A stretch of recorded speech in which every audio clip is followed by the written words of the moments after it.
Nazareth, nous avons adoré. En ces jours, voici ton peuple rassemblé. Ton peuple qui se réjouit de ce que nous sommes en pleine période pascale. Ce sacrifice suprême qui a été offert pour la délivrance de ton peuple d'Israël de l'esclavage de l'Égypte. Ce qui présageait la mort sacrificatoire de Jésus-Christ à la croix du calvaire, afin de nous racheter de la mort spirituelle et de nous donner la vie. Amen. Nous nous réjouissons en toi parce que, Seigneur, tu nous as permis de parvenir à cette période afin que nous puissions te célébrer. Amen. En ce jour, Seigneur, ton peuple doit comprendre davantage ce que cela signifie et comment nous devons le célébrer. C'est pourquoi je prie que tu donnes à ton serviteur les mots justes pour amener ton peuple à la compréhension de la Pâque. Pour amener ton peuple à l'attitude à avoir pendant cette période, afin que nos célébrations soient conformes à ce que tu veux que nous fassions et que nous te soyons agréables dans le nom de Jésus. Amen. Que ta parole vienne nous faire du bien ce matin. Que tout esprit d'incompréhension, de distraction soit lié et jeté loin d'ici au nom de Jésus. Amen. Merci mon Père parce que j'ai l'assurance que tu nous aides aussi. Gloire et adoration te soient rendues pour ta fidélité. Au nom puissant de Jésus de Nazareth, nous avons prié. Amen. Amen. Amen. Faites vous asseoir que Dieu vous bénisse. Je souhaite aux uns et aux autres la bienvenue dans le culte de ce matin au nom de Jésus-Christ. Alléluia. Je voudrais reparler de la Pâque ce matin. Alléluia. Amen. Nous sommes en pleine Pâque. Aujourd'hui, si les jours sont bien comptés, c'est la résurrection de Jésus-Christ. Alléluia. Amen. Mais je voudrais nous expliquer la Pâque parce que tous les chrétiens célèbrent la Pâque. Et tout le monde crie aujourd'hui Pâque, Pâque, Pâque. Et cette Pâque est écrite avec S à la fin.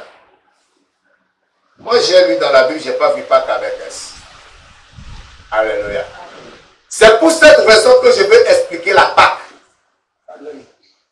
Afin que vous ne célébrez pas quelque chose que vous ne connaissez pas. Les chrétiens aujourd'hui sont beaucoup ignorants.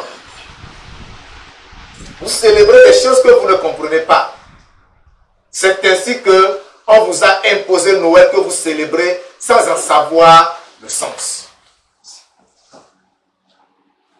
Je ne veux pas parler de Noël, mais je voudrais vous dire simplement que Noël n'est pas une fête chrétienne. Alléluia. Amen. La date de naissance de Jésus n'a jamais été notée, même par les sages qui lui ont rendu visite. Aucun roi, Hérode même qui craignait pour son trône, n'avait pas pris note de cette date. Personne ne l'a noté. Mais ce dont je suis convaincu, c'est que Jésus n'est pas né un 25 décembre. Parce que c'était l'hiver et que les bergers ne pouvaient pas séjourner au désert avec leur troupeau. Alléluia. C'est un indice pour nous dire que Jésus n'est pas né le 25 décembre. Gloire à Dieu. Alléluia. Mais je voudrais vous parler de la Pâque ce matin. Et pour parler de la Pâque, nous allons rentrer dans les Saintes Écritures.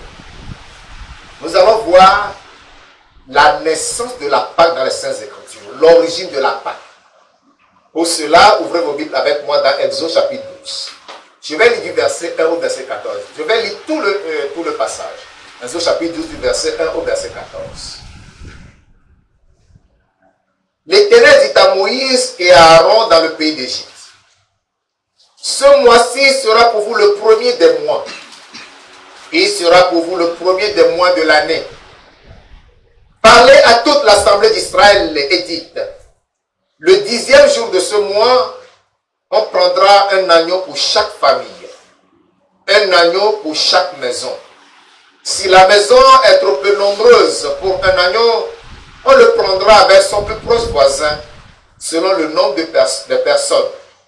Vous compterez pour cet agneau d'après ce que chacun peut manger. Ce sera un agneau sans défaut, mâle âgé d'1 an. Vous pourrez prendre un agneau ou un chevreau. Vous le garderez jusqu'au 14e jour de ce mois et toute l'assemblée d'Israël l'immolera entre les 2 soirs. On prendra de son sang et on en mettra sur les 2 poteaux et sur le linteau de la porte des maisons où on le mangera. Cette nuit même, on en mangera la chair rôtie au feu. On la mangera avec des pains sans levain et des herbes amères. Vous ne le mangerez point à demi-cuit et bouilli dans l'eau, mais il sera rôti au feu avec la tête, les jambes et l'intérieur.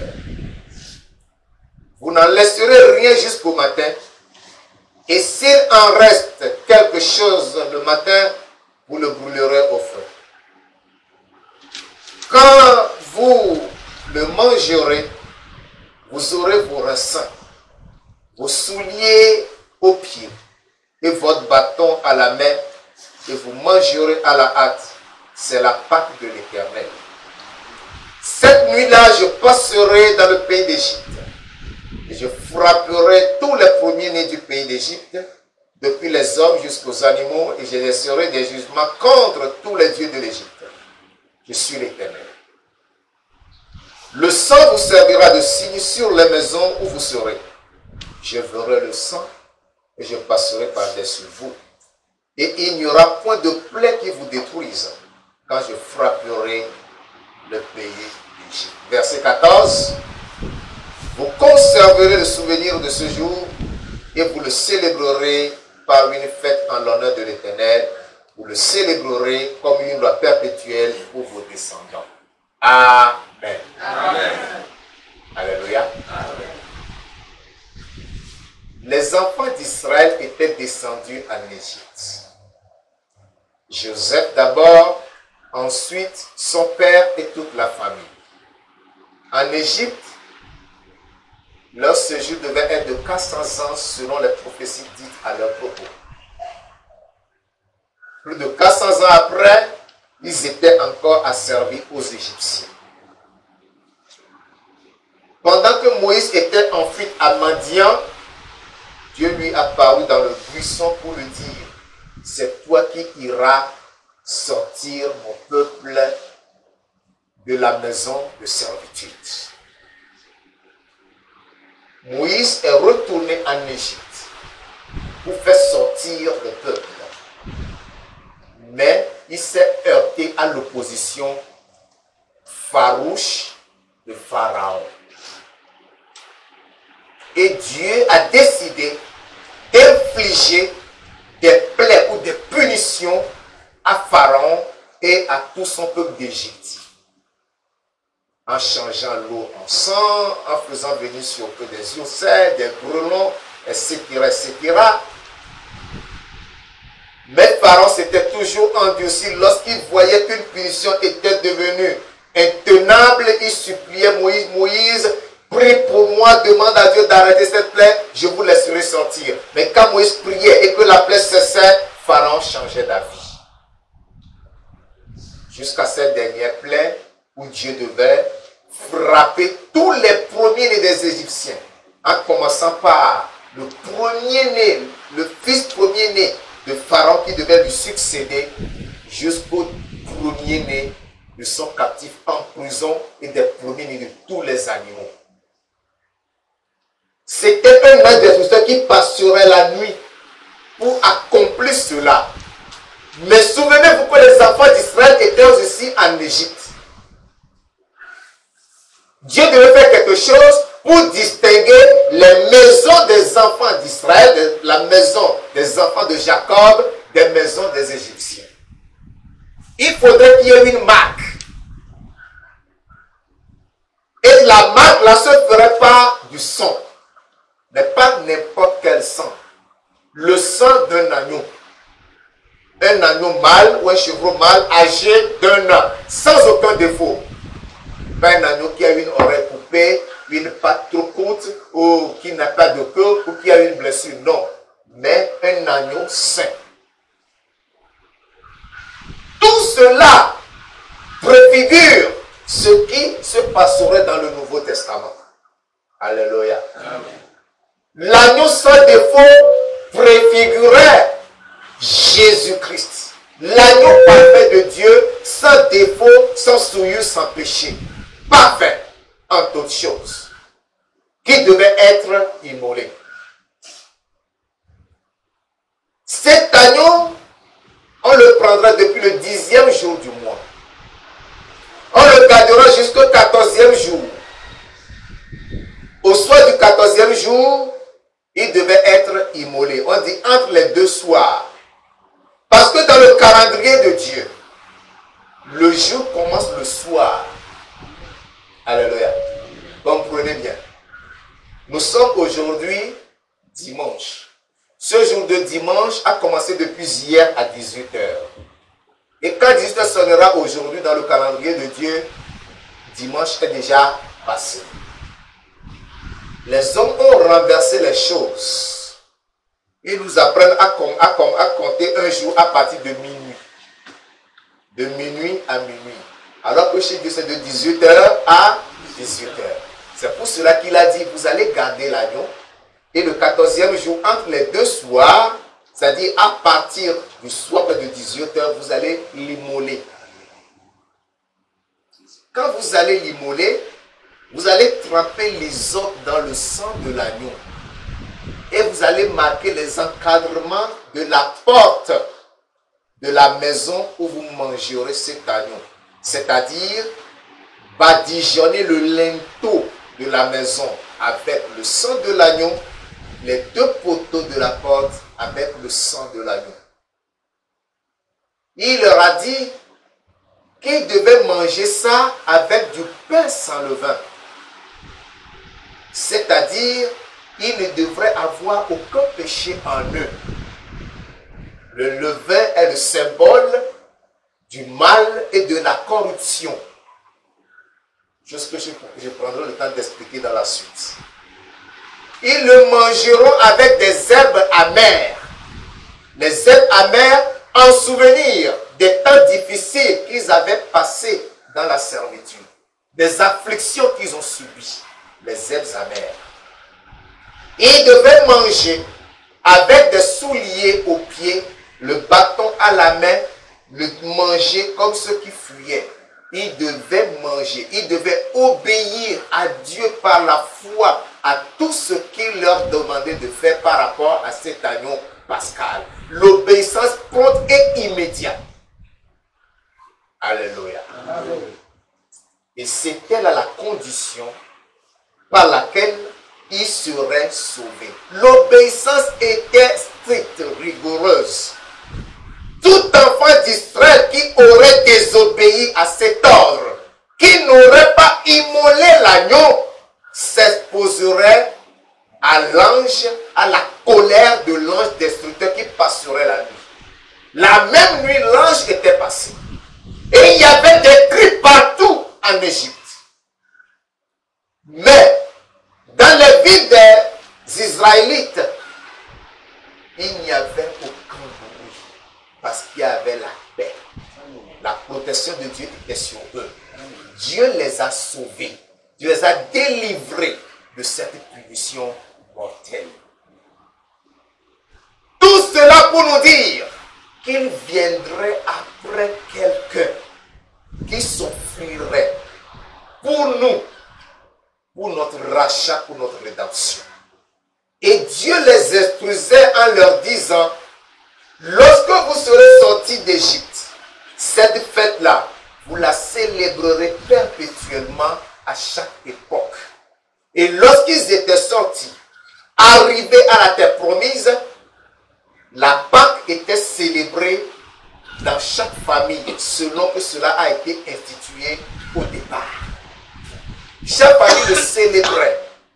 Et le grand moment, le moment le plus intéressant de la Pâque, était lorsque le père de famille prenait la parole pour raconter la délivrance des enfants d'Israël de l'Égypte, pour raconter l'institution de la Pâque. Là, tout le monde était silencieux et écoutait attentivement. Lorsque le temple a été construit, parce que dans Deutéronome déjà Dieu a donné les instructions, que lorsque tu arriveras en Égypte, à Canaan, tu ne vas pas célébrer la Pâque dans ta maison, mais je t'indiquerai le lieu où tu le feras. Donc lorsque le temple a été construit, et donc tout se rendait à Jérusalem pour célébrer la Pâque.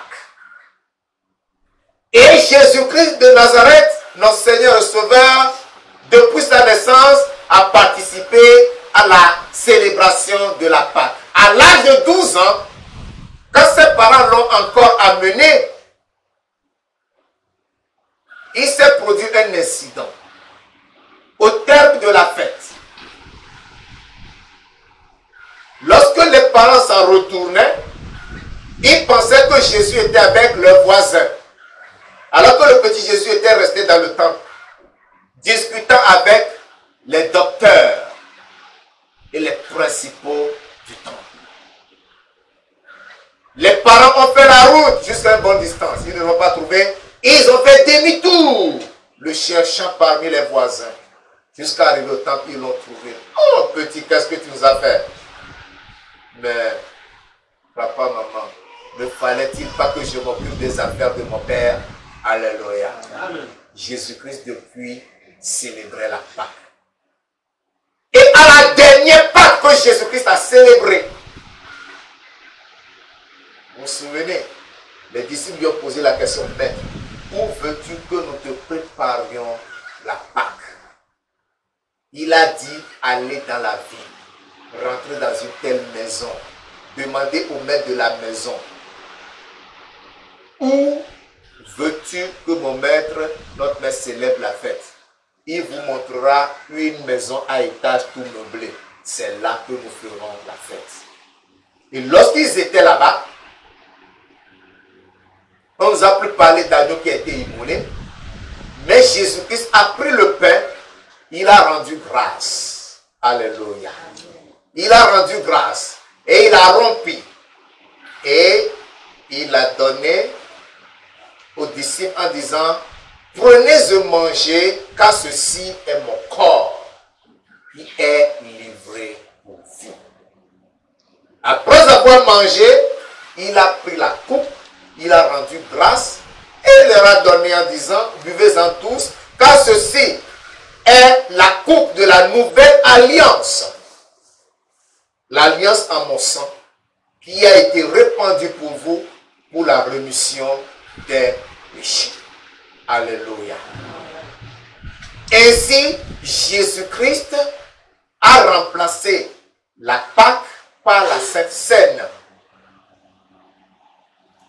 Puisque la Pâque a commencé le soir là même, Jésus a célébré la Pâque et le jour même de la Pâque, ça a commencé le soir. Dans le prolongement de ce jour, Jésus-Christ a été crucifié. Étant l'agneau parfait de Dieu, l'agneau sans défaut qui a été livré, par le sang duquel le monde entier trouve le salut. Alléluia. Et si tu peux t'appeler chrétien, si je peux m'appeler chrétien, disciple de Jésus-Christ, c'est parce que Christ a pris notre place à la croix. Il s'est sacrifié, il s'est offert afin de nous racheter. Parce que l'agneau qui a été immolé en Égypte était les premiers-nés, remplaçait les premiers-nés qui devaient être frappés. L'agneau avait pris la place de ses premiers-nés. On devait l'immoler. Mais Jésus-Christ a pris la place de tous les pécheurs. Gloire à Dieu. Est-ce que tu comprends quelque chose? Jésus-Christ a pris la place de tous les pécheurs. Qui n'est pas pécheur? Il n'y a pas un seul juste. Il n'y a pas un seul qui fasse du Dieu. Nous sommes tous des pécheurs.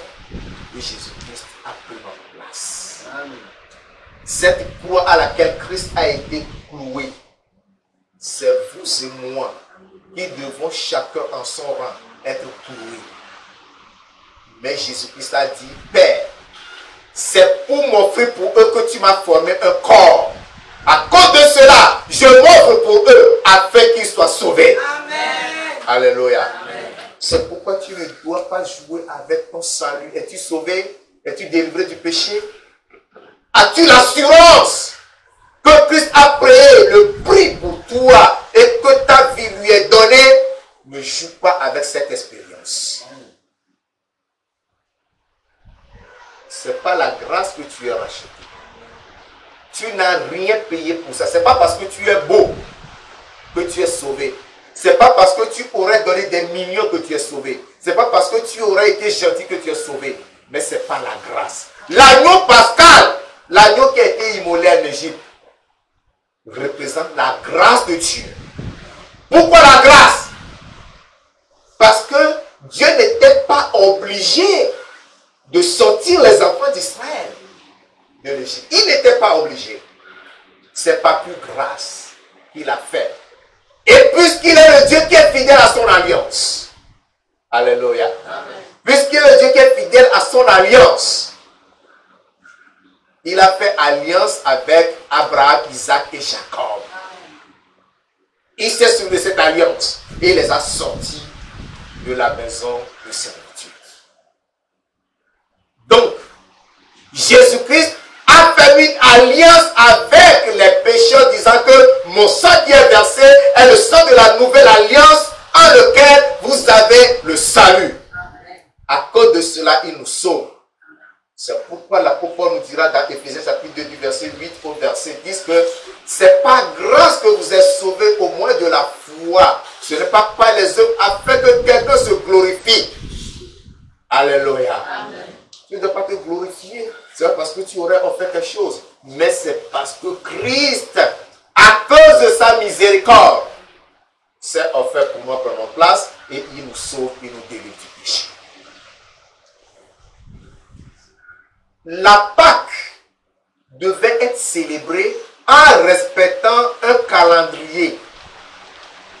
Ce n'est pas ce calendrier romain que nous avons dans nos maisons que nous suivons. Aujourd'hui, on dit c'est dimanche, le 17e jour du 4e mois de l'an 2022. Non, ce n'est pas ça le calendrier. Le calendrier de Dieu existe, que nous méconnaissons. D'accord? Ce calendrier, si nous suivons ce calendrier, vendredi était le 14e jour du premier mois de l'année. Ce premier mois de l'année s'appelle Abib, ou Aviv, ou Nisan. D'accord? Vendredi était le 14e jour. Hier était le 15e jour. Et aujourd'hui, nous sommes le 16 Abib 2022. Ou le 16 Nisan 2022. Et Dieu a dit, vous allez célébrer la fête avec du pain sans levain. Et il a dit que vous n'allez pas vous arrêter seulement à la Pâque. Mais vous aurez 7 jours de pain sans levain. 7 jours pendant lesquels, dans vos maisons, il ne se trouvera pas de levain. Vous allez manger le pain qui n'est pas levé. Le levain, c'est quoi? C'est la levure. Tout ce qui peut faire lever la pâte. Tout ce qui produit la fermentation. Vous n'allez rien manger de cela. Que signifie le levain? Le levain, c'est le mal, c'est le péché, c'est la corruption, c'est ce qui souille. Je ne vais pas parler des pains sans levain aujourd'hui. Les jours de pain sans levain, je réserve ça pour mardi. Si tu veux connaître ça, viens mardi à 17h30. Alléluia. Viens mardi à 17h30. Je vais parler uniquement des 7 jours de pain sans levain. Mais je m'avais te dire que ces 7 jours sont des jours de consécration. Tu dois te consacrer totalement à Dieu en fuyant tout péché, toute corruption. Gloire à Dieu. C'est ce que cela voudra dire.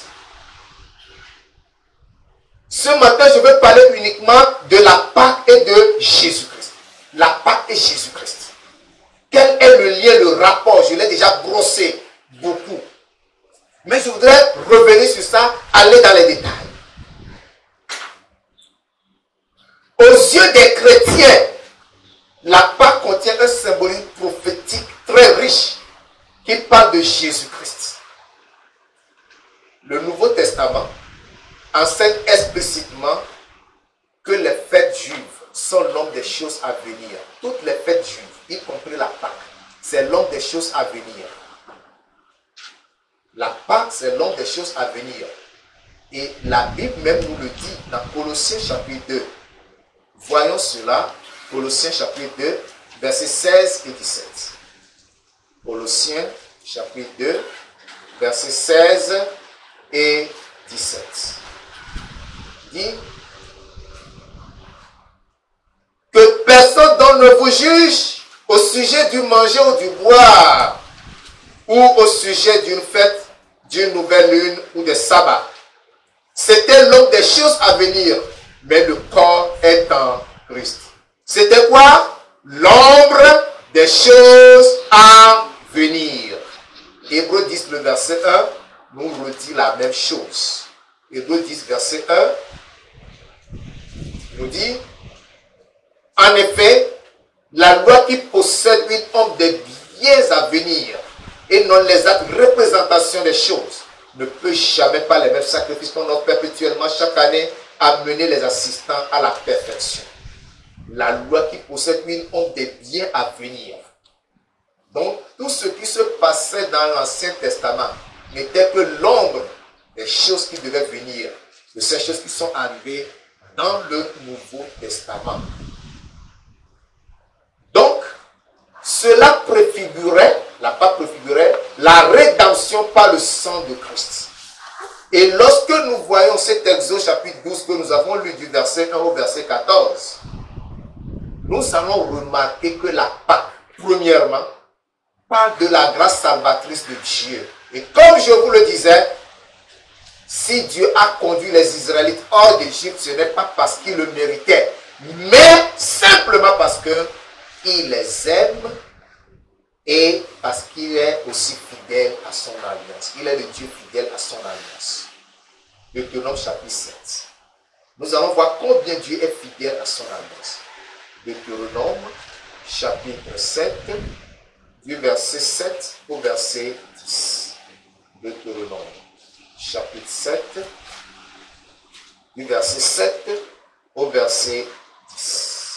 Ce n'est point parce que vous surpassez en nombre tous les peuples que l'Éternel s'est attaché à vous et qu'il vous a choisi, car vous êtes le moins de tous les peuples. Mais parce que l'Éternel vous aime, parce qu'il a voulu tenir le serment qu'il avait fait à vos pères, l'Éternel vous a fait sortir par sa main puissante, vous a délivré de la maison de servitude, de la main de Pharaon, roi d'Égypte.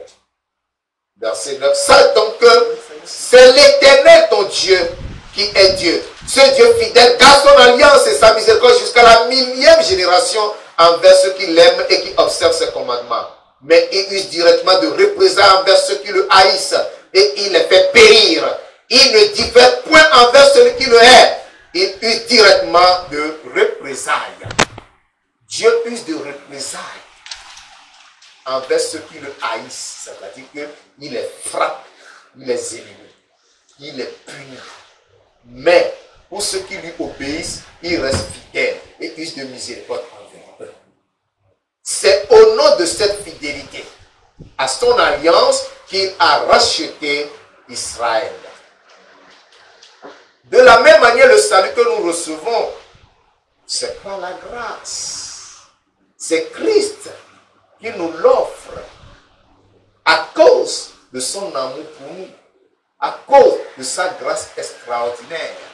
Et je vous ai déjà cité Éphésiens chapitre 2 que nous allons relire ensemble. Éphésiens chapitre 2 du verset 8 au verset 10.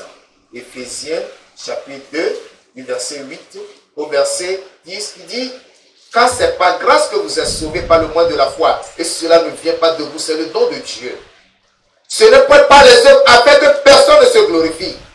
Car nous sommes son ouvrage ayant été créé en Jésus-Christ pour de bonnes œuvres que Dieu a préparées d'avance afin que nous les pratiquions.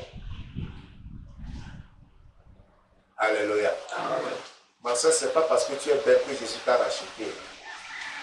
Ce n'est pas parce que toi tu es pauvre que Dieu t'a sauvé. Ou parce que tu es grand que Dieu t'a sauvé. Non. C'est à cause de la grâce. C'est grâce qui signifie l'obtention de ce que tu ne mérites pas. Une faveur que tu ne mérites pas. Dieu te fait cette faveur afin de te sauver du péché et de la mort. Gloire à Dieu. Tu me suis? Je comprends ta situation. Que Dieu te bénisse. Amen. Alléluia. Amen. Deuxièmement, l'application du sang de l'agneau sacrifié sur l'encadrement de la porte de chaque maison avait pour but de sauver des vies. Sans l'application de ce sang, quelqu'un aurait pu immoler l'agneau, le cuire au feu et le manger avec le pain sans levain, des herbes amères, ayant le bâton, les souliers aux pieds, ayant ses vêtements saints. Pour dire, je suis prêt à obéir. J'obéis. Mais, si cette personne n'a pas appliqué le sang sur l'encadrement de la porte de la maison où il était, l'ange destructeur rentrerait chez lui et le frapperait de mort. Vous avez compris ça? C'est-à-dire que Dieu n'aime pas l'obéissance partielle. Il faut que ton obéissance soit complète. Alléluia. Obéis complètement. Donc, lorsqu'ils ont obéi en appliquant ce sang, Dieu a vu le sang. Il a dit, je verrai le sang et je passerai par-dessus vous. C'est ce que veut dire Pâques. Pâques veut dire épargner. Passer par-dessus. Vous avez compris? Ça a plus de sens en anglais. Passover. Passover. Hein? Passer par-dessus.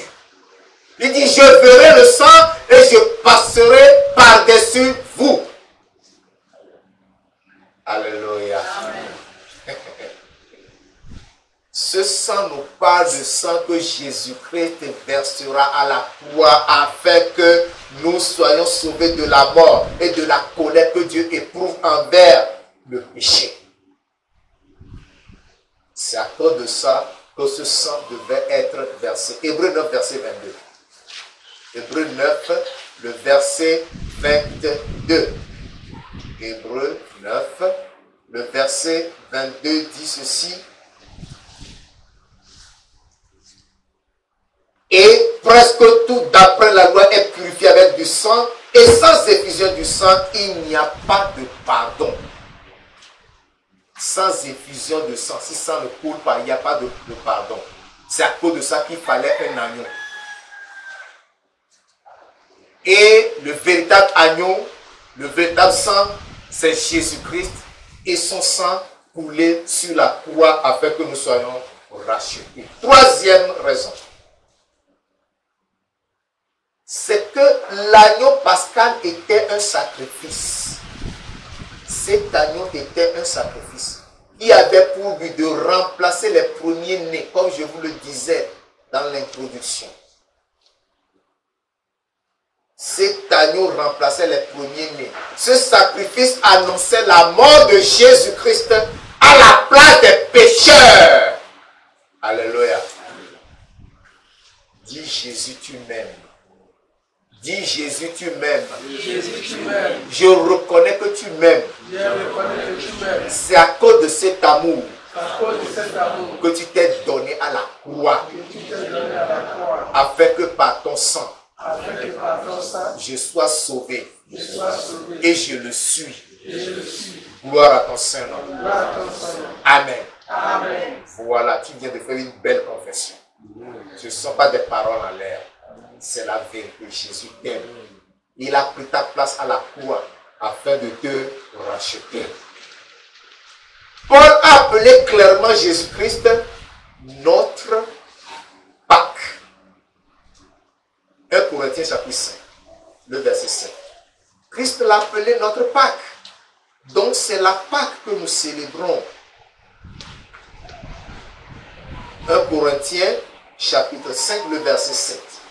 Il dit, faites disparaître le vieux levain, afin que vous soyez une Pâque nouvelle, puisque vous êtes sans levain, car Christ, notre Pâque, a été immolé. Car Christ, notre Pâque, a été immolé. L'apôtre Paul a appelé Jésus-Christ notre Pâque. Alléluia. Amen. La Pâque ne veut pas dire la résurrection de Jésus. Quelqu'un scandalisé? Je vais vous expliquer. Jésus-Christ a été crucifié le jour de la Pâque. Et dans le prolongement de la fête de la Pâque qui était les jours ou bien la fête des pains sans levain, Jésus-Christ est ressuscité. Gloire à Dieu. Jésus a été enseveli le jour de la Pâque, à la veille du sabbat. Et au lendemain du sabbat, très tôt le matin, il est sorti du tombeau. Alléluia. Amen. Alléluia. Amen. Il est sorti du tombeau. La résurrection. Donc, lorsque nous célébrons la Pâque et que nous sommes dans les jours des pains sans levain, nous rencontrons quoi? Nous rencontrons aussi la résurrection de Jésus-Christ. Il faut que nous comprenions bien les choses. Gloire à Dieu. La Pâque de cette année 2022 a commencé le vendredi dernier. C'était le 14e jour du mois Abib, qui est le premier mois que nous considérons comme le premier mois de l'année pour nous. D'accord? C'est en cette période que nous devons normalement échanger des cadeaux, souhaiter des vœux les meilleurs aux uns et aux autres, que nous ne faisons pas malheureusement, mais nous sommes tentés de suivre le calendrier romain, qui est un faux calendrier, qui a induit le monde entier et même les chrétiens en erreur. Reconnaissez cela. D'accord? Donc, aujourd'hui, je peux vous dire mes meilleurs vœux, bonne et heureuse année. Amen. Alléluia. Amen. Parce que nous avons lu dans Exode, non? Il dit, retournons. Exode chapitre 12. Retournons. Exode chapitre 12. Verset 2. Qu'est-ce qu'il dit? Ce mois-ci sera pour vous le premier des mois. Alléluia. Ce mois-ci sera pour vous le premier des mois. Il sera pour vous le premier des mois de l'année. Nous sommes dans le premier mois de notre année. L'année du chrétien. Amen. Alléluia. Amen. Et nous sommes aujourd'hui au 16e jour de ce nouveau mois. Amen. Bonne année. Bonne année. Tu as bien dit. C'est pour cela que le dimanche prochain, nous allons fêter ensemble ici. Amen. Nous allons manger ensemble. Amen. Et après nous allons changer, nous allons nous échanger des cadeaux entre nous. C'est pourquoi dimanche, en venant, toi aussi viens avec ton petit cadeau. Amen. Même si c'est un pain de savon, viens avec. Alléluia. Amen. Si c'est avec un court-pain de 75 francs, achète. Amen. Nous allons changer ça entre nous pour témoigner notre joie en rentrant dans la nouvelle année et notre amour les uns pour les autres. Amen. Alléluia. Amen. Je ne te demande pas de venir avec le repas. Le repas, il y en aura. Gloire à Dieu. Amen. Le repas, il y en aura. Après le culte, nous allons manger. Amen. Et nous allons échanger les cadeaux. Gloire à Dieu. C'est ça la communion chrétienne. C'est que nous devons promouvoir. C'est pas aller boire, manger, se soulever, faire la bagarre, casser les bouteilles, se blesser. Non, c'est pas ça. La Pâque, c'est notre premier mois. Et c'est la fête que nous célébrons. Alléluia. Amen. Que Dieu bénisse quelqu'un. L'agneau de Dieu, ici nous sommes au 4e point, l'agneau de Dieu qui devait être offert en sacrifice devait être sans défaut. Vous vous rappelez, non? Sans défaut. C'est-à-dire que l'agneau là ne doit pas avoir une patte cassée ou une patte plus courte que les 4 autres, ou bien l'oreille arrachée ou l'œil crevé. Non. Ou bien la queue coupée. Non. c'est un agneau tout à fait complet. Et cet agneau préfigurait quoi? La pureté de Jésus-Christ, le Fils de Dieu parfait. Jésus-Christ n'a aucun défaut, ni corporel, ni physique.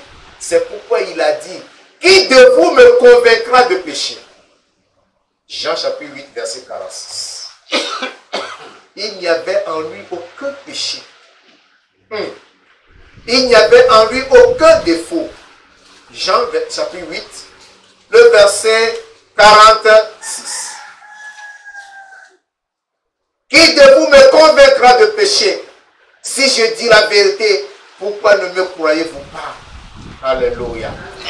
Il n'y a en lui aucun péché. Il n'y a en lui aucune souillure. Il n'y a en lui aucune iniquité. Spirituellement, il est saint, parfait. Physiquement, il est saint, parfait.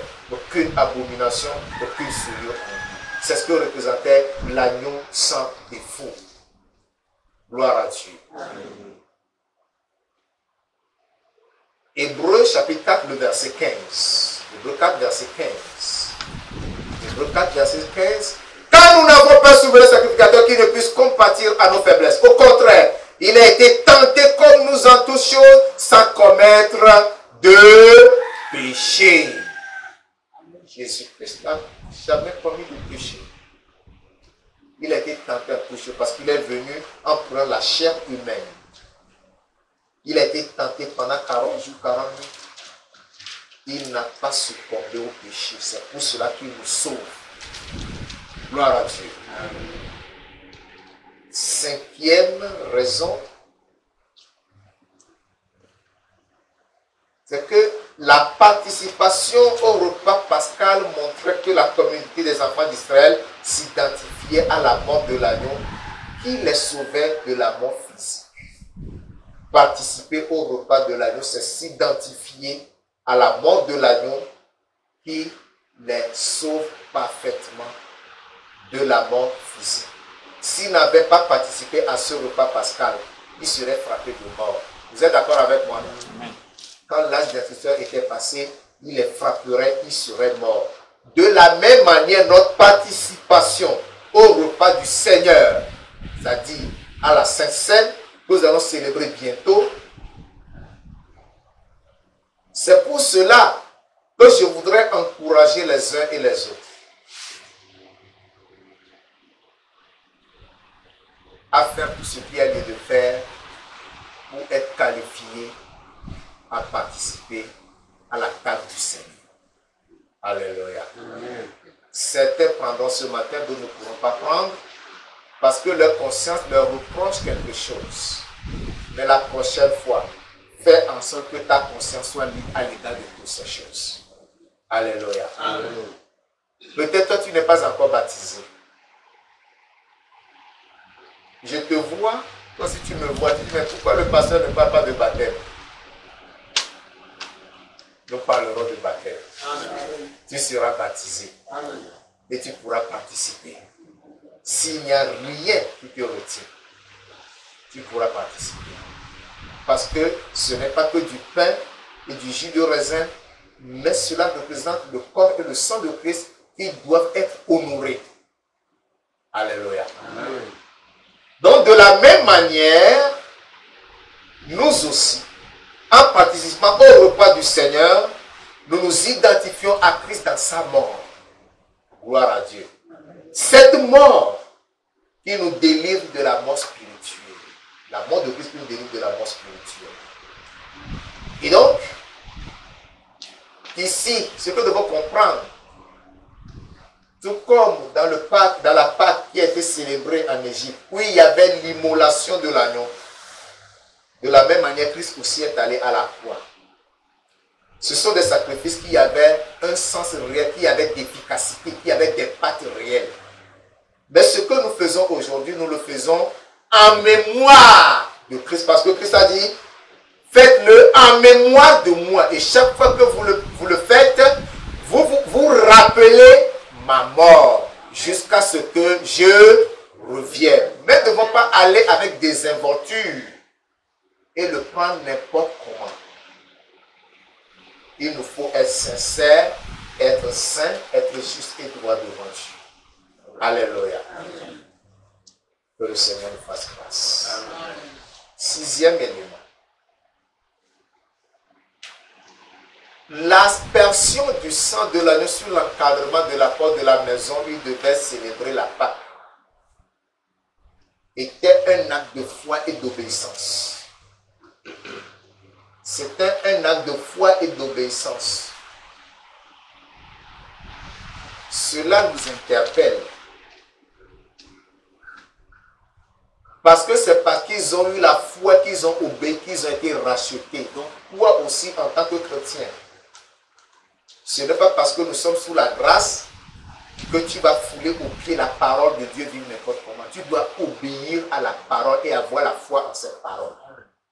Alléluia. La foi et l'obéissance sont indispensables. Et on ne peut pas parler de foi sans parler d'obéissance. On ne peut pas parler d'obéissance sans parler de la foi. Je veux que tout le monde comprenne. Je ne veux pas que nous soyons des chrétiens nominaux, mais des chrétiens pratiquants. C'est-à-dire que ceux qui comprennent la parole et qui la mettent en pratique. Mon frère, ne dis pas que ça c'est mon habitude, ce péché vraiment, je n'arrive pas à le vaincre. Non, tu dois le vaincre parce que tu es tenu par la loi de l'obéissance. Tu es tenu par la loi de la foi, c'est-à-dire que tu dois croire que ce qui est dit est vrai. Tu dois croire que Jésus-Christ est mort pour toi. Tu dois croire que Jésus-Christ a porté dans son corps tes péchés à la croix. Et que toi, tu ne dois plus vivre dans le péché, mais tu dois vivre dans la sanctification. Tu dois mettre en pratique toute la parole de Dieu. Même le salut, ton salut là, tu l'as obtenu ou tu ne peux l'obtenir que par l'obéissance de la foi. Crois au Seigneur Jésus et tu seras sauvé. Tu dois croire pour être sauvé. Mon frère, si tu étais sauvé, que tu es tombé, un péché t'a fait tomber et que tu es en train de rouler au sol, ce matin, lève-toi au nom de Jésus. Amen. Reviens au Seigneur. Amen. Et sois restauré au nom de Jésus. Amen. Alléluia. Amen. La parole de Dieu dit, souviens-toi d'où tu es tombé, repends-toi et pratique tes premières œuvres. Ne reste pas là où tu es tombé. Mais lève-toi. Alléluia. Amen. Tu as encore la grâce pour revenir au Seigneur. 7e et dernier élément. L'agneau pascal devait être consommé avec du pain sans levain, avec des herbes amères.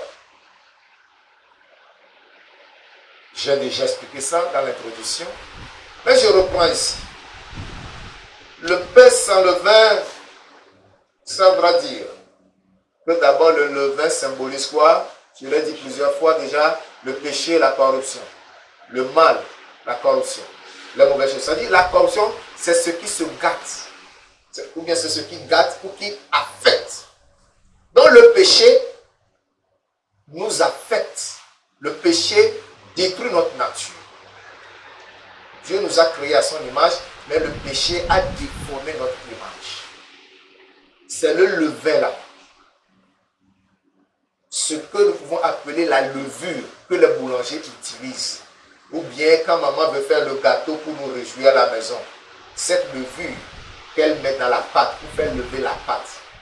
C'est ça qui nous gaspille. C'est ça le péché. Parce que sans ça, tu as ta forme naturelle. Mais lorsque la levure vient, tu deviens comme ça. D'où l'orgueil.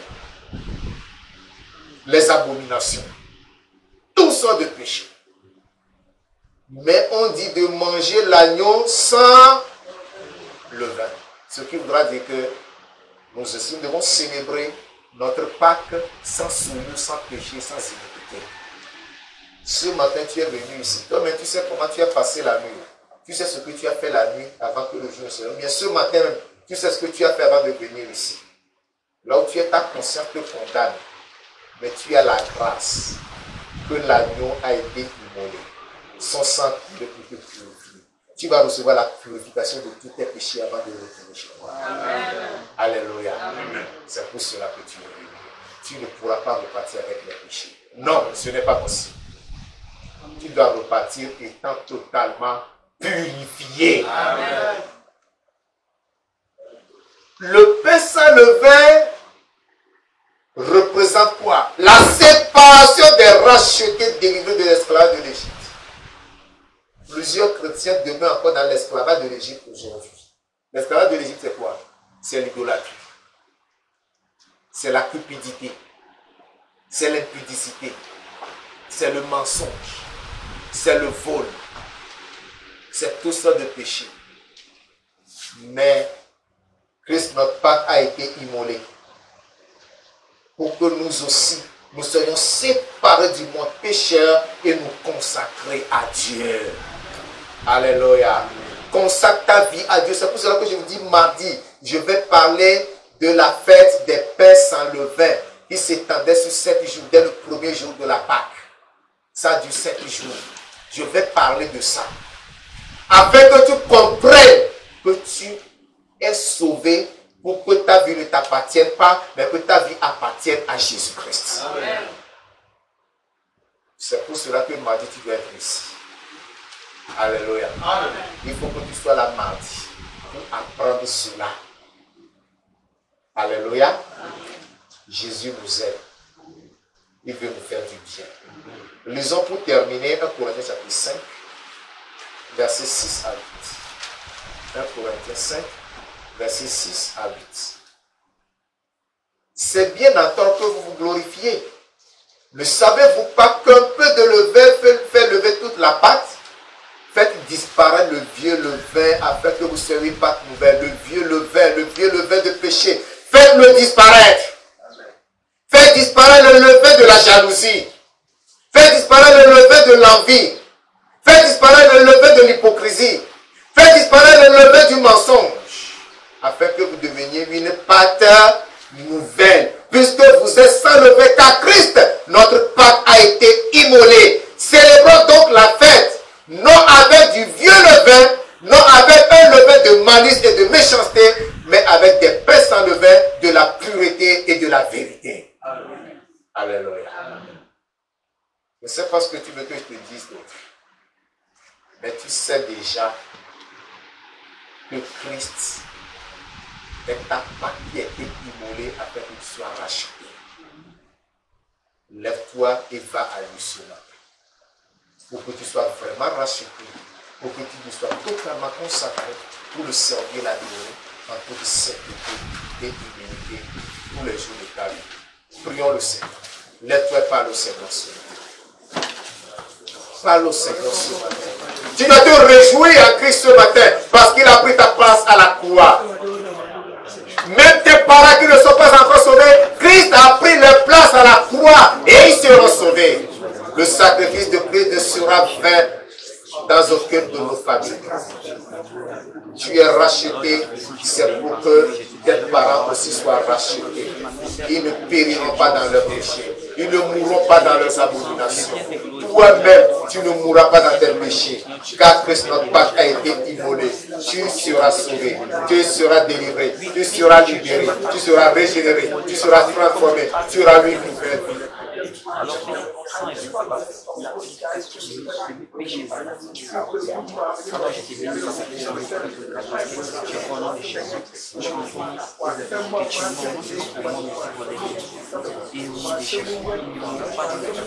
Dis Seigneur, je viens à toi ce matin. J'ai compris le sens de la Pâque. Je veux qu'en ce jour où nous nous souvenons que toi tu as été immolé et non plus l'agneau de l'Égypte, mais toi-même tu t'es fait agneau et que tu as été immolé. Parce que Jean dit de toi, voici l'agneau de Dieu qui ôte le péché du monde. Seigneur, ôte tous mes péchés. Enlève mes abominations. Que ton sang me lave. Que ton ton sang me purifie, que ton sang me sanctifie, que ton sang fasse de moi une nouvelle créature.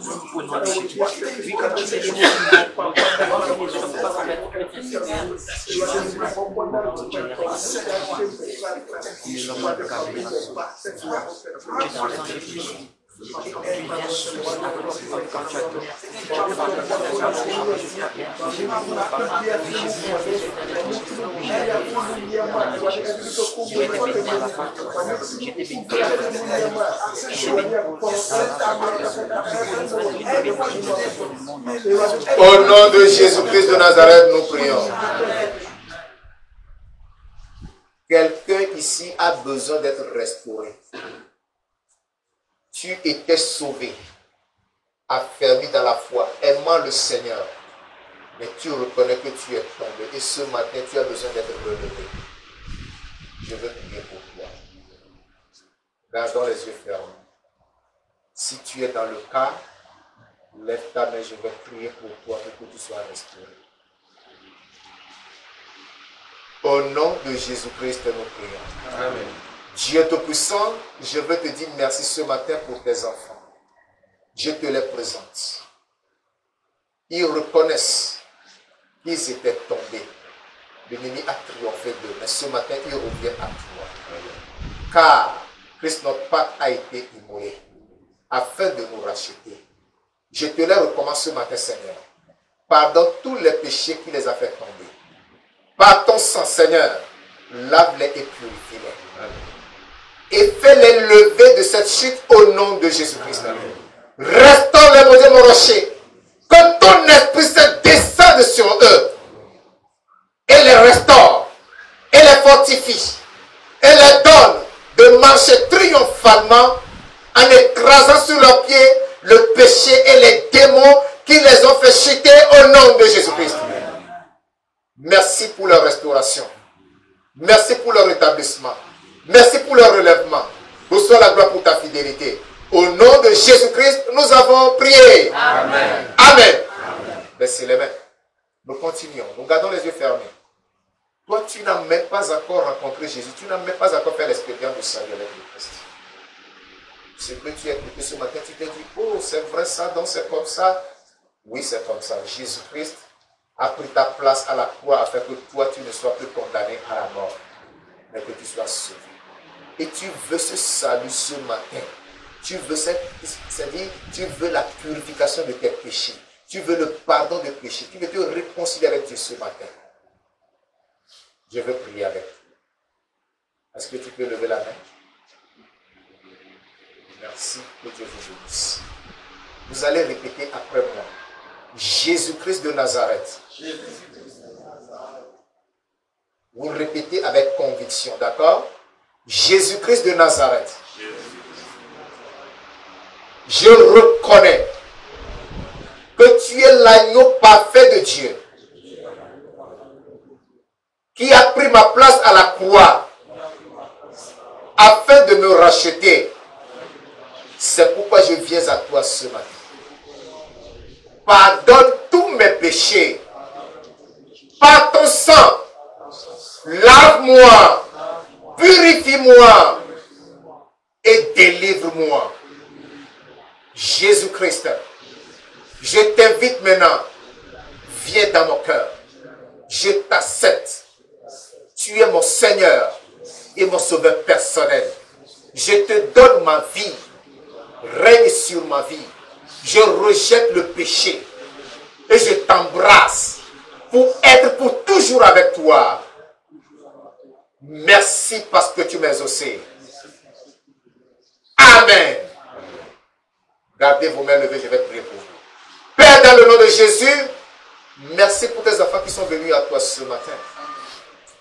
Le pardon se trouve auprès de toi. Amen. Car c'est pour cela que tu es allé à la croix, afin de les racheter, de les sauver. Sauve-les ce matin en pardonnant leurs péchés. Quelle que soit la laideur, la rougeur ou la noirceur de leurs péchés, tu as dit que si nos péchés sont comme du cramoisi, ils deviendront blancs comme la laine. Ainsi ce matin, que ton sang lave leurs péchés et qu'ils deviennent tout blancs comme la neige au nom de Jésus-Christ. Seigneur, donne la force de vaincre le péché. Donne-leur la force de vivre dans la sanctification, afin qu'ils te servent et t'adorent tous les jours de leur vie. Merci parce que je crois que tu l'as accompli. Règne sur leur vie en tant que leur Seigneur Sauveur. Sois béni pour ta fidélité. Au nom de Jésus-Christ, nous avons prié. Amen. Amen. Amen. Je vais prier pour nous tous parce que nous sommes dans une nouvelle année. Amen. Alléluia. Amen. Que cette nouvelle année nous apporte beaucoup de bonheur. Amen. Levez vos deux mains.